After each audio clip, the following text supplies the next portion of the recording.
ప్రేమ అనే వేరుతో, విశ్వాసము అనే వేరుతో, అర్థమైందా?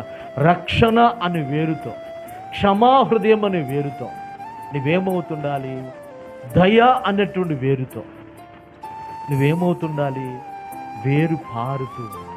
నువ్వు వేరు పారుతూ ఉండే కొలది చెట్టు ఎలాగైతే వర్ధిల్లుతుందో లేక విస్తరిస్తుందో అలాగ నీవు కూడా అన్ని విషయములో కూడా విస్తరిస్తావు. అందుకే వాక్యం చెప్తుంది, ప్రియుడా నీ ఆత్మ వర్ధిల్లుచున్న కొలది నీవు అన్ని విషయములో సౌఖ్యముగా ఉంటావు.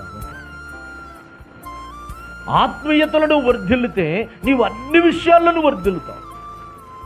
మరి అలా వర్ధిల్లే వ్యక్తిగా నువ్వు ఉన్నావా? వేరు భారీ అనుభవం నీకుందా? లేక చేదైన వేరు నీలో ఒకవేళ ఉందేమో. ఈ సమయంలో ఆ చేదైన వేరును మన నుండి తొలగించుకుందుముగాక, నీ నుండి దానిని తొలగించుకుందువుగాక. ఆమేన్. హల్లెలూయా, హల్లెలూయా.